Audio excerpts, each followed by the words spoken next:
안녕하세요. 진솔한 주식경제학 LNS홀딩스 김선 대표입니다. 한국경제TV 증시라인 리뷰 한번 해보죠. 오늘의 제목은요. 대주주 요건 3억 유지, 주식은 인플레 영향 안 받나? 라는 제목을 한번 준비해봤습니다.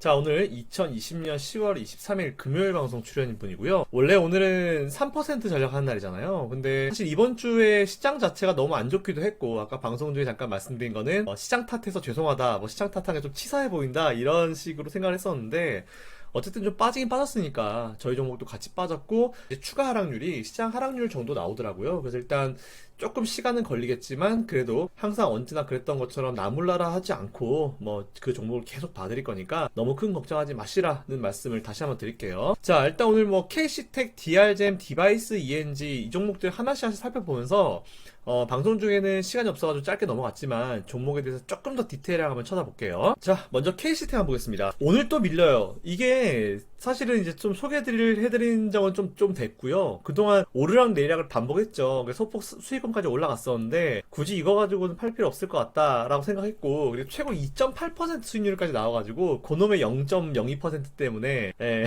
좀 더 가져가자 했는데 일단 밀렸어요. 오늘도 한 3% 정도 밀렸고 시장보다는 조금 더 밀린 느낌이 분명히 있긴 있지만 지금 정도면 기술적으로 아직까지 그냥 우상향을 좀 만들어주고 있는 차트라 보시면 될 것 같고요. 최근에 보시면은 아래쪽에 거래량 보세요. 거래량이 거의 없죠. 주가가 이렇게 훅훅 빠지는 동안 거래량이 거의 없는 상태에서 빠진 거기 때문에 일반적으로 여러분 잘 아시겠지만 주가가 하락을 할 때 거래량이 터지면 그건 진짜 매도를 해야 되는 시점 맞아요. 근데 거래량이 저렇게 누가 보더라도 없는, 평균적으로 이제 거래량이 떨어지는 상황에서 주가가 하락하는 거는, 이거는 여러분들 크게 매도를 하셔야겠다라는 신경을 쓰지 않으셔도 되니까, 혹시 주식 초보자분들은 그걸 꼭 기억해 주십시오. 주가가 날아가든지 떨어지든지 간에 평균 거래량, 딱 차트 봤을 때 거래량 많이 나오는 시기 있죠. 이때나 이렇게 거래량이 많이 나오는 게 아니고 상대적으로 보더라도 평균 요 정도는 나오는데 그것보다 좀 못하잖아요. 그러면은 거래량이 평균보다 적은 상태에서 이제 음봉이 이렇게 크게 나오고 떨어지는구나 하면은 그냥 이거는 굳이 매도로 신경 쓸 필요 없어. 조금 안정되면은 다시 추가 매수해야지,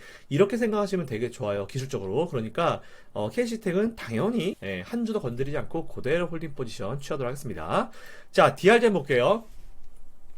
DR잼 일단 이번 주 밀리긴 밀렸는데 괜찮아요. 이쯤 되면은 지금 어쨌든 딱 지금 제가 꺼드린 이 지지를 받고 있는 것으로 보이고요. 그리고 매물대도 있습니다. 현재 이 매물대도 있기 때문에 제가 봤을 때는 이 자리 교수 몇 번이에요? 한 번 바운딩, 두 번 바운딩, 세 번, 이번 네 번째 바운딩이겠죠? 이 자리 기준으로 바운딩 나올 수 있으니까 너무 걱정하지 마시고 DR잼도 조금 더 홀딩 해보시면 좋겠다라는 의견 드리고요. 마지막으로 디바이스 ENG 한번 보겠습니다. 자, 디바이스 ENG 이번 주 주중 내내 밀렸어요. 근데 오늘 1.26% 올라가면서 좋은 흐름 보여주고 있죠. 자, 제가 봤을 때는 이거 신규 매수, 추가 매수는 오늘이 좀 좋은 시점이 아닌가라고 생각이 듭니다. 혹시 신규 추가 못하신 분들은 다음 주 월요일 정도 다시 양봉 만들고 오늘보다 높은 자리로 올라가면은 한번 해보셔도 될 것 같다. 기술적으로 괜찮으니까 그 부분 체크해 주시면 될 것 같아요. 자, 그러면 다시 이제 본론으로 들어와서 원래 얘기 한번 해보죠. 자, 어저께요 제가 우리 오전 10시부터요 기재위에서 국정감사를 했어요. 기재위 이제 기획재정위원회죠. 거기서 이제 국정감사를 하고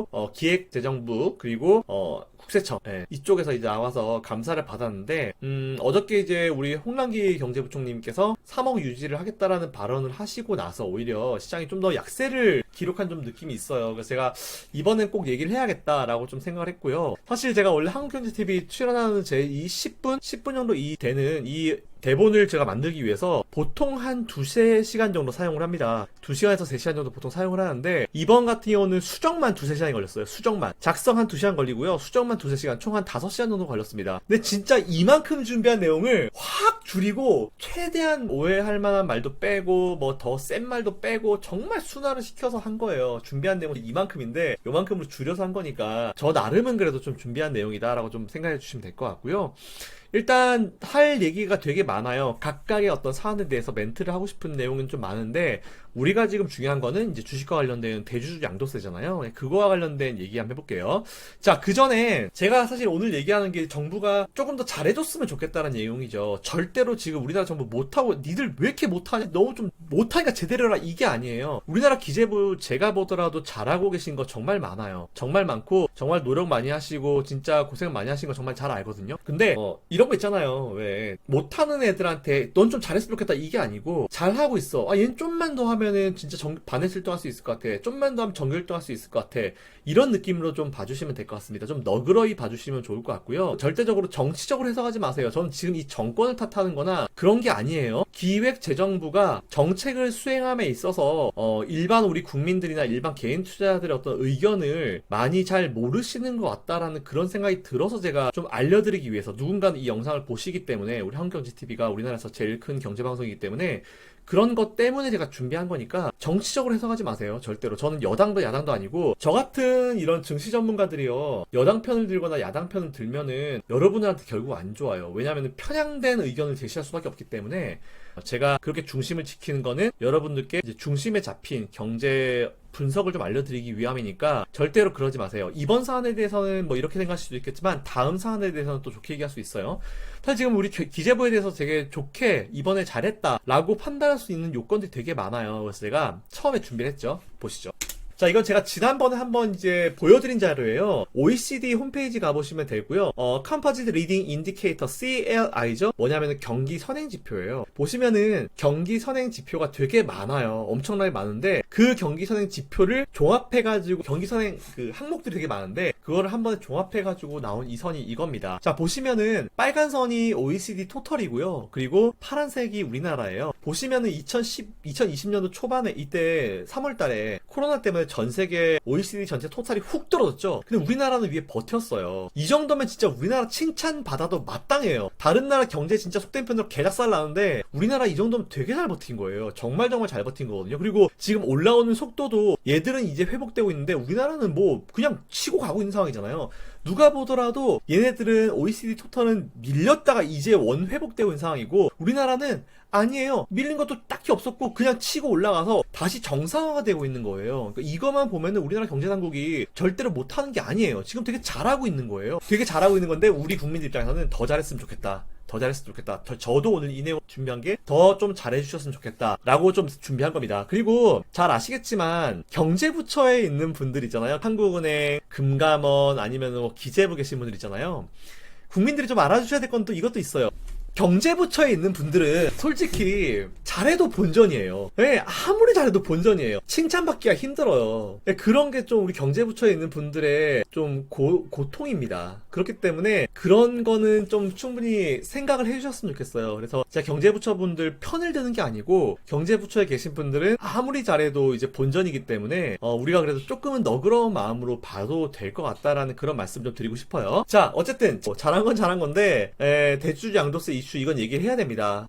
솔직히 저는 어제 뭔가 나올 줄 알았거든요. 근데 그래서 이제 어제 뭔가 나올 줄 알고 기대를 하면서 어제 제 모든 스케줄을 다 빼버렸어요. 그래서 이제 국회 방송을 봤는데 결국은 종목별 3억 유지, 그리고 가족 합산 삭제 예정, 이런 얘기를 했는데 어떤 의원께서 질의를 하셨어요. 질의를 하니까 우리 경제부총리 목소리를 좀 올리셔가지고, 의원님 정확하게 말씀드리지만 종목별 3억입니다 라고 찍어서 말씀하셨거든요. 그래서 전 이게 딱 듣고 나서 야 이거 진짜 여기까지인가?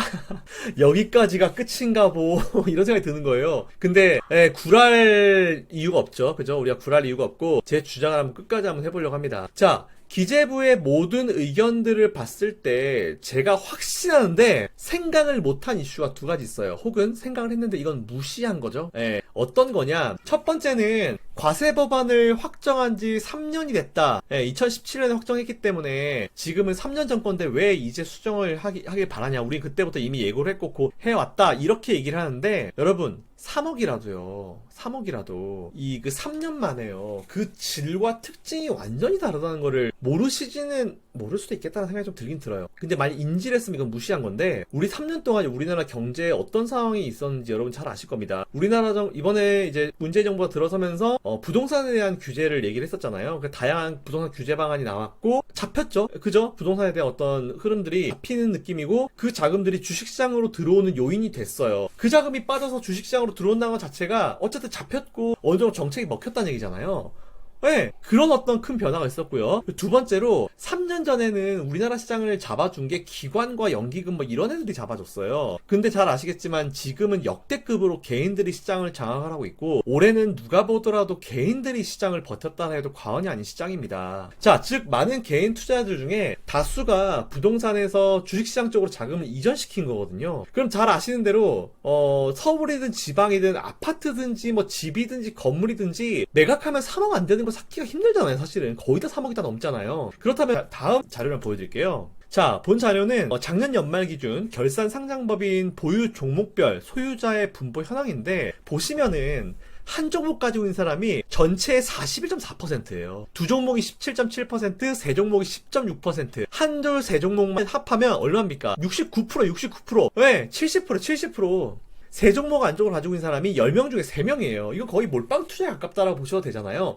자, 그러면은 지금 어쨌든 이 투자 스타일이 1년 만에 뭔가 드라마틱하게 바뀌지 않았을 거예요. 2019년도에는 뭐 한두 세 종목 하는 사람이 70%인데 지금은 뭐 거의 없다. 모든 종목이 밸런스가 잘 맞춰져 있다. 이거는 말도 안 되는 소리거든요. 똑같을 거예요. 자, 그러면은 부동산을 매각하고 주식시장에 들어오면서 당연히 몰빵 비율이 올라갈 거 아니에요. 그래서 제가 주장한 첫 번째입니다. 2017년과 지금 이 3억에 대한 질이 다르다, 특징이 다르다라고 하는 게 첫 번째 이유다라고 보시면 될 것 같고요. 두 번째는 확실히 정부 공무원들 주식 안 하는 거 티 납니다. 주식 모르는 거 티 나요. 근데 여러분 잘 아시겠지만 고위공무원이나 국회의원이 되시면은 주식을 못 합니다. 이거를 정부 쪽에다 신탁을 해야 돼요. 네, 그쪽에서 이제 할 수 있게 신탁을 해야 됩니다. 이 신탁 규정 이거를 바꿔야 된다라는 말을 하지는 않을 거예요. 왜냐면은 이건 되게 좋은 규정이에요. 고위공직자들이 얼마나 우리보다 정보를 잘 알겠습니까? 주식하러 놔두면 저분들은 일 안 하고 맨날 주식만 할 거예요. 예를 들어서 내가 어떤 자리에 있는 사람이야. 그럼 내가 어디 가. 그러면은 미리 아들한테 자, 내가 저기 가니까 종목을 매수해야지. 혹은 내가 저기를 가니까 가는 도중에 매수해야지. 이렇게 되는 거예요. 그거를 막기 위한 거니까 이건 굉장히 좋은 규정입니다. 그래서 제가 예전에 이건 안 되니까 주식을 하게 할 수는 없으니까 제가 예전에 한번 주장을 했었던 건데 정부 요직이나 국회의원이 되시면은 전원 펀드 가입을 하는 법안을 도입하는 건 어떤지라는 얘기를 좀 드리고 싶어요. 매달 월급 받으시잖아요. 그럼 거기서 일정 퍼센티지를 무조건 펀드를 가입하는 겁니다. 그러면은 중간에 주식 아예 안 하시는 분들도 펀드 딱 보면은 야씨 마이너스 40% 됐어. 그러면 야 마이너스 40%면 이 운용한 새끼를 잡아 죽여야지. 이게 아니고 40%면은 그만큼 지금 시장이 힘들구나. 그리고 국민들도 힘들겠네. 경제상이 안 좋네. 이렇게 생각할 수가 있잖아요. 맞죠? 근데 만일 딱 봤더니 수익률 되게 좋아. 그럼 106% 그러면 야 이거 운용하는 애가 잘했네. 이게 아니고 그냥 지금은 경기가 나쁘지 않고 국민들도 어느 정도 주식 수익을 얻고 있겠구나 이거예요. 사실 이렇게 한다라도 분명히 중간에 이제 문제점은 있긴 있지만 어쨌든 대략적으로 이제 국회의원분들이나 고위공직자분들이 아실 수 있는 바로미터가 될 수 있어서 한번 해보시면 한 달에 뭐 10만 원이든 상관없어요. 한 달 10,000원이어도 상관없어요. 그냥 손실률만 보십시오. 그거 가지고 이제 개인들이 우리 국민들이 어떻게 하고 있는지 그 부분 좀 체크해 주시면 되고요. 자, 어쨌든 종목을 3억 보유한 사람이 전체 1.5%다라고 주장을 했어요. 오늘 어떤 시청자님이 3억이 전체 0.3%다 그랬는데 아니에요. 1.5%예요. 어제 홍남기 부총리가 직접 말씀하셨습니다. 자, 이거 다음 주 월요일에 보여드릴게요. 3억 보유한 사람이 전체 1.5%예요. 0.3%가 아닙니다. 자, 그러면은 KDI도 이 주장을 똑같이 했는데 솔직히 KDI는 조금 실망했고 KDI도 역시나 그냥 연구만 하는 분들이구나 라는 걸 생각을 좀 했고 어쩔 수 없죠 그거는. 자, 말 그대로 이거 과연 이 3년 전과의 어떤 그 주식장에 들어온 이 3억에 대한 어떤 특징과 질이 어떤 건지 좀 고려하시고 말씀하신 건가라는 그런 얘기를 좀 하고 싶고 좀 반문을 하고 싶어요. 어쨌든 오케이 1.5% 인정. 하지만 주식시장엔 여러분들 잘 아시겠지만 큰손 그리고 우리가 일반적으로 얘기하는 세력들 있잖아요. 자, 제가 준비한 이미지 한번 볼게요. 자, 큰손의 매도가 주식시장에 미치는 영향이에요. 이 라인은 주식 차트라 보시면 될 것 같고요. 주식 주가의 급락 패턴입니다. 자, 우선은 안정적이던 주가가 A에서 B까지 떨어질 때 큰손들이 대주주 회피 물량 출회 이번 사항과 연결했을 때 혹은 뭐 뭔가 이슈가 있어서 이제 지들이 먼저 매도를 한 거겠지. 뭐 그러면 안 되지만 뭐 내부자 정보라든지 뭐 그런 게 많잖아요. 우리나라 바이오작 기업들 중에 뭐 내부자 정보 이용해가지고 미리 무슨 큰 문제 발생하기 전에 매도하고 나서 지금 이번에 재판받고 있는 사람들 되게 많잖아요. 그 얘기한 거예요. 자, 그랬을 때 매물을 출현하면 일단 주가가 빠집니다. 그리고 어느 정도 빠졌는데 큰 손들 혹시 뭐 대주주나 뭐 이런 애들이 빠졌다 하면은 그런 수급 분석을 하면서 개인들이 멘붕에 빠져요. 그러면은 개인 투자자가 패닉 세일을 하면서 확 매도가 몰리니까 한번 훅 꺾이겠죠? 그러고 있다가 어느 정도 주가가 라인에 내려오게 되면은 잘 아시겠지만 신용이 최근에 시장에서 많이 늘었잖아요. 그럼 신용을 많이 써놓은 그 금액대에서 특정 손실률이 넘어가게 되면은 신용의 마진콜이 발생을 합니다. 거기다가 패닉 세일까지 발생하게 돼요. 그럼 주가가 내려앉는 거는 한순간이거든요. 자, 그럼 여기서 큰 손은 잘 아시겠지만 뭐 증권사가 될 수도 있고 뭐 기관, 뭐 외국인 뭐 다 될 수도 있는데 굉장히 어이없이 양도소득세를 우리나라에 안 내고 자기들 나라에 내는 외국인들은 오늘 내용에서 제외할게요. 얘네들 욕하려면 또 한 30분 해야 되니까 그건 제외하고. 자, 어찌됐건 간에 이렇게 되면은 개인들 패닉세라고 마진콜 터지고 하잖아요. 그럼 결국 이 물량 누가 다 받겠어요? 지금 보면은 원달러 환율이 계속 떨어지고 있죠. 그럼 우리나라에 외국인들이 들어올 수 있는 요인들이 되게 많아요. 외국인들은 우리나라에 들어오고 싶은데 안 들어오고 있는 거예요. 왜냐면 걔네들 전략을 못 쓰니까. 전략 뭡니까? 숏 공매도를 못 하니까 못 들어오고 있는 거죠. 그래서 얘들은 3월달 이후에 들어오고 제가 올해 12월 쿼드러플 위칭데이 이후에는 들어올 수 있다라고 제가 말씀드렸잖아요. 외국인들이 지금 우리나라에 들어올 요인이 많아요. 왜냐면은 지금 우리나라 원화가 강세기 때문에 우리나라 주식에 투자한 외국인들이 뭐 줬냐? 첫 번째 환차익을 얻을 수 있고 두 번째로는 주식 차익을 얻을 수 있죠. 자, 그러면 외국인들은 지금 주가가 계속 올라가고 지수가 올라가는 걸 부담스러워해요. 낮은 가격에서 매수하고 싶으니까. 그럼 어쨌든 반대 입장에서 봤을 때 개인들이 패닉셀이 돼가지고 이 종목을 매도했다? 그럼 이거 누가 매수하겠어요? 뻔한 거예요. 개인들 물량 누가 매수합니까? 기관들이나 외국인들이 매수하는 거예요. 그러면 내년에 시장, 저는 올해보다 내년 시장을 훨씬 더 좋게 보고 있고, 내년엔 여러분들이 특별한 큰 이슈가 있지 않은 이상 3,000포인트를 구경하실 수 있을 거라 보고 있어요. 기억하세요. 3,000포인트를 구경하실 수 있을 거라 보고 있습니다. 그리고 제가 이 얘기는 한경 가서 말씀을 드릴 거예요. 다음 주 월요일에 한경 가서 출연해서 말할 겁니다. 자, 제가 우려하는 건 그거예요. 왜 우리가 오랫동안, 올해 초부터 고생해가지고 얻어온 이 물량들을 굳이 손실을 보면서 연말에 왜 다 외국인들 기관한테 넘겨줘야 되는지도 모르겠고, 또 올해 처음 주식하신 분들 되게 많잖아요. 근데 그분들은 원래 어른들이 주식하면 폐가망신의 지름길이다, 그리고 어디서 또 들은 건 있어가지고 그렇게 생각하시는 분들 되게 많아요. 근데 이런 제도적인 부분 때문에 그들한테는 주식은 폐가망신의 지름길이다라는 거를 또 그들한테는 이제 사실처럼 느껴지게 하는 굉장히 중요한 이슈가 될 것 같아요. 굳이 왜 그렇게 해야 되는지 전 이해가 안 돼요. 제도적으로 그렇게 된다고 하면은 이건 분명히 고쳐져야 되는 부분이거든요. 개인들 솔직히 여러분, 자, 이건 방송 중에 얘기 안 한 건데 잘 생각해보세요. 지금 서울의 집값이 평균 10억이나 볼게요. 더 되지. 10억짜리 집도 몇 개 없어요. 그러면은 어떤 분이 연봉을 참 잘 받아서 연봉 6천이에요. 연봉 6천이고 요즘에 회사 들어가면 얼마 일합니까? 뭐 40년, 50년 일할 수 있어요, 예전부터? 아니죠. 취업하는 연령도 점점 늦어지고 있고, 그리고 40대 한 초중반만 되면 나가라 그래요. 그러면은 20대 후반에 취업을 한다 볼게요. 뭐 30대 넘어서 취업하는 경우도 굉장히 많고 요즘에는 20대 후반에 취업한다 볼게요. 그럼 그 사람이 정말 많이 일해봤자 얼마입니까? 20년이야, 20년. 20년, 40대 후반까지 일한다고 봤을 때, 요즘에 40대 초반 되면은, 40대 초중반 되면 슬슬 분위기 준대요. 그러면은 20년 일해요. 그럼 1년에 연봉 5천 받아가지고 20년 일하면 얼마입니까?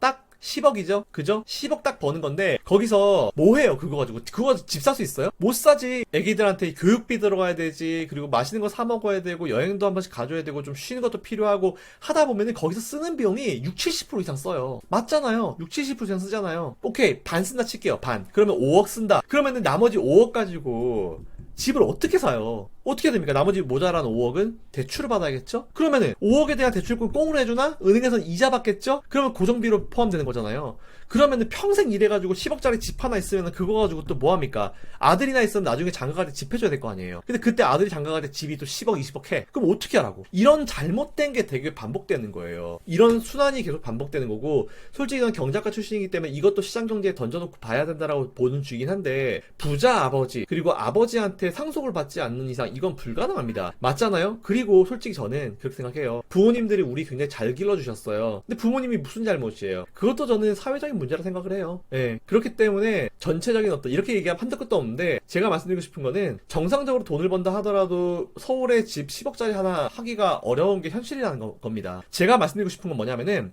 주식이 그나마 예전에 부동산 투자해가지고 수익 내신 분도 있겠지만, 주식이 그나마 엔트리 베리어가 낮은, 부동산은 금액이 크잖아요, 투자하려면은. 근데 뭐 그래가지고 뭐 프로젝트 파이낸싱 생겨가지고 뭐 1,000만 원, 2,000만 원씩 뭐 수백만 수천만 모아서 하는 거 사기가 많잖아요. 그거 어떻게 해요? 어떻게 믿어요, 그거를? 내가 직접 아무한테나 도움 안 받고 유튜브 열심히 보고 제 영상 보시고 투자를 하셔가지고 하시는 분들이 그나마 주식으로 엔트리 베리어가 낮게 들어가셔가지고 수익을 내고 내 자산을 증대시킬 수 있고, 올해 초에 괜찮았잖아요. 이제 3월 이후에 우리 개인들 괜찮았잖아요. 희망을 가질 수 있었는데 이런 것 때문에 한번 꺾이면 안 된다 봐요. 물론 연말에 매도하고 내년 초에 다시 매수하면 돼요. 제가 그걸 몰라서 하는 거 아닙니다. 다음 주 월요일날 증시라인에서 그 말씀 드릴 건데, 어쨌든지 한번 이게 생각해보세요. 올해 1억 가지고 들어왔어요. 저 터져가지고 지금 여러분들 뭐 손실 좀 계속 커지고 계시죠? 터져가지고 반토막이 났어요. 그럼 그 사람은 1억 가지고 들어갔고 5천만 원이 남는데 그거 가지고 내년 초에 사가지고 또 1억을 커버하려면 시간이 걸리고 오히려 이제 장기 투자했던 사람들보다는 오히려 커버링하는데 더 시간이 많이 걸리잖아요. 제가 하고 싶은 건 그거예요.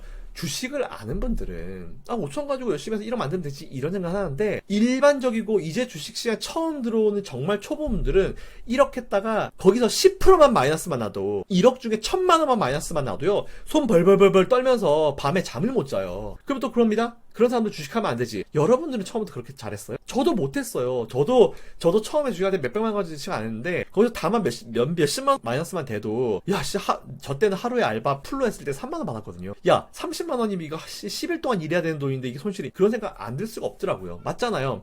그리고 손실이 예를 들어서 한 1,000만 원 같다. 야 이거 300만 원 월급 받으신 분 이거 3개월치 월급인데 이런 생각 합니다. 위축돼요. 그러다 보면은 정확한 어떤 사고로 투자가 안 됩니다. 제가 걱정하는 거는 그런 거예요. 그런 분들이 그리고 정말 많다는 부분, 그 부분 한번 체크해 보시면 될 것 같습니다. 자, 그렇기 때문에 이런 제도적인 문제 때문에 그렇게 어려운 상황이 발생하면은 안 된다는 말씀이고, 단순히 생각하면 올 년 만에 매도하고 내년 초에 매수하면 되지 라고 하겠지만 그것조차 못하는 분들도 굉장히 많아요. 경제TV를 보시는 분들은 그나마 여러분들은 초보는 아니에요. 절대로 초보는 아닙니다. 자, 아무튼 그 부분 체크해 주시면 될 것 같고요. 일단은 제가 두 가지를 통해서 이제 3억이 3년 전 3억과 지금 3억은 이제 질적 어떤 특징이 굉장히 다르다, 이런 부분 좀 말씀드렸고요. 그리고 이게 양도세 이슈가 나올 때마다 제가 한번 찾아봤는데 요 동그라미 4개가 시점이 있죠. 첫 번째, 두 번째, 세 번째, 네 번째 동그라미 때 각각 양도세 이슈가 빵빵빵 터지됩니다. 단독 보시면은 8월 21일 날 10억에서 3억 대주주 요건 완화 검토 나오고 나서 지수가 반등했거든요. 그리고 정부 대주주 3억 기준 강행 매도 폭탄 현실화 나오고 나서 그 다음날 9월 4일날 확 급락했다가 확 또 올라왔어요. 일단 시장에 영향을 주는 겁니다. 그리고 그 이후에 9월 23일 우리 한국경제TV에 추석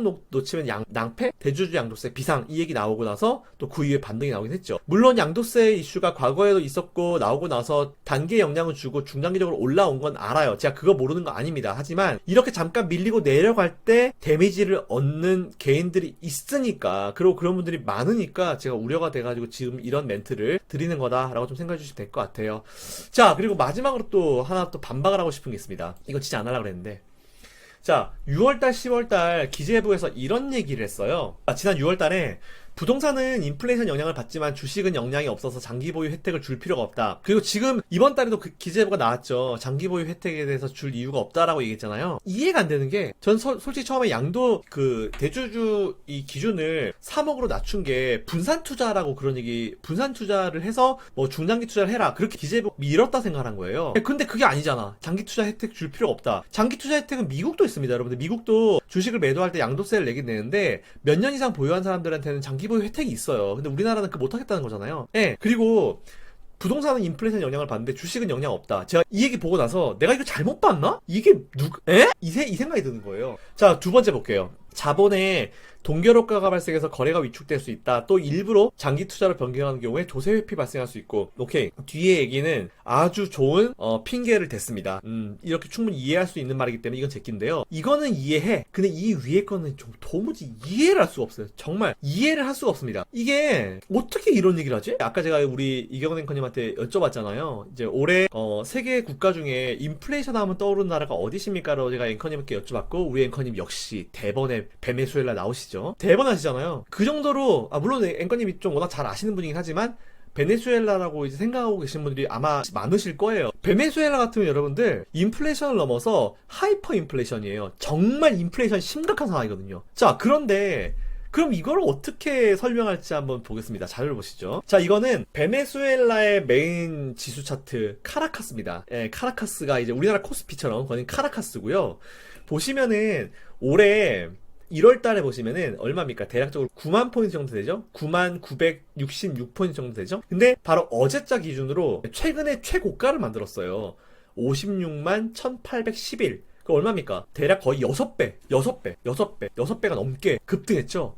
하이퍼 인플레이션인 상황에서, 베네수엘라 차트가 올해 6배가 올랐습니다. 이거는 어떻게 도대체 설명을 할지 알 수가 없고요. 그리고 제가 어제 급하게 몇몇 학교의 사이버 도서관을 찾아봤어요. 찾아보니까 인플레이션과 주식시장에 관한 논문이 서울대학교, 연세대학교, 국민대학교, 한양대학교 등 많은 학교에 이미 논문으로 나왔고요. 그중에 제일 오래된 게 1983년도에 나왔더라고요. 1983년도, 90년도 쭉쭉 나와 있더라고요. 그러면은 지금 기재부에서 일하시는 분들 대학교 다니실 시절이시죠? 그죠? 네, 대학교나 아니면 이제 일반 필드에 계시고 공부를 하시기시잖아요. 자, 그러면 이제 이 논문을 이제 뭐 충분히 공부하고자 했으면은 주식시장과 이 인플레이션과의 관계는 워낙 잘 알고 계실 거다라고 보고 있습니다. 그리고 논문 제목을 보다 보니까요, 주식이 인플레이션의 해지 수단이다, 뭐 이런 얘기가 있는데, 잠깐만요. 제가 스크린샷 떠놓은 게 있는데 보여드릴게요. 제가 이건 아까 방송에서는 못 보여드렸는데 논문 검색한 자료예요. 보시면은 많죠? 쭉 있고, 브라질 인플레이션 억제를 위한 금리 인상, 뭐 주식도 있고, 뭐 주식금리 장기 인플레이션 완화로 해서 주식시장, 그리고 개별 주식 수익률과 인플레이션 해지라는 제목도 있죠. 2016년도 있고요. 보시면은 연세대학교, 그리고 한양대학교, 국민대학교 쭉쭉쭉 보시면은 인플레이션, 주식 수익률에 미치는 영향에 대한 연구 다 있어요. 그러니까 이게 논문들이 국내외 학위 논문도 많고요. 그리고 학술지 논문도 있고 되게 많아요. 네. 이게 오랜 기간 동안부터 계속 이제 이렇게 연구가 되어 왔거든요. 그러니까 괜히 막 또 이거 그런 논문 갖고 와봐라 뭐 이렇게 갖고 왔어요. 찾아보십시오. 저거. 예. 자, 다음 주 월요일 가서 이거 보여드릴 거예요. 자, 아무튼 간에 뭐 이 부분 체크해 주시면 될 것 같다라는 좀 말씀을 드리고 싶습니다. 단 한 번도 여러분한테 아무 증거 없고 아무 증명 못하는 그런 걸로 우겨가지고 말씀드린 적은 단 한 번도 없잖아요. 저는 제가 생각하지 못하는, 제가 납득이 안 되는 내용들은 여러분한테 안 해요. 아시겠죠? 자, 그럼 다시 본론으로 돌아와서 인플레이션이 해지 수단이라는 제목의 그 논문도 있었기 때문에 충분히 이거에 대해서는 연구가 진행되어 온 부분이에요. 자, 결론 지어볼게요. 할 말과 주장은 더 많은데요. 우선 정부 당국자분들께 정말 간곡하게 부탁드립니다. 3년 전부터 한 거라고 해가지고, 지금 와서 변경하면 또 일이 엄청 많아지시긴 할 거예요. 근데 여러분들이 있는 이유가 뭐예요? 공무원들이 있는 이유가 뭡니까? 공무가 뭐예요? 공무가. 국민들을 위해서 이제 일하시는 분들이잖아요. 그렇기 때문에 귀찮으시더라도 이 점은 다시 한 번만 좀 생각해 주시길 바랍니다. 그리고 정치적으로 해석하지 마세요. 기재부에 계신 분들 자체가 정치적으로 해석하게 되면은, 특히나 국민과 관련된 부분을 그렇게 해석하면은 우리나라는 발전 못합니다. 계속 이렇게 될 거예요. 그러니까 그 부분 좀 체크해 주시면 좋고요. 그리고 우리 시청자분들을 위해서, 우리 구독자분들을 위해서 제가 다음 주 월요일날 증시 라인에서는 그냥 다 포기하고 3억이 그대로 유지가 됐을 때 우리가 과연 어떻게 투자 전략을 취해야 되는지를 제가 다음 주 월요일날 증시 라인에서 소개해 드릴 테니까 많은 시청 부탁드립니다. 자, 이 영상이 도움이 되신 분들은 바로 위에 구독 신청 있죠? 구독 신청 해주시면 좋을 것 같고요. 알림 설정 해주시고 좋아요까지 부탁드립니다. 자, 행복한 주말 보내시고요. 여러분들 개인 투자의 성공 투자를 바라는 진솔한 주식 경제학 LNS홀딩스 김선영 대표였습니다. 감사합니다.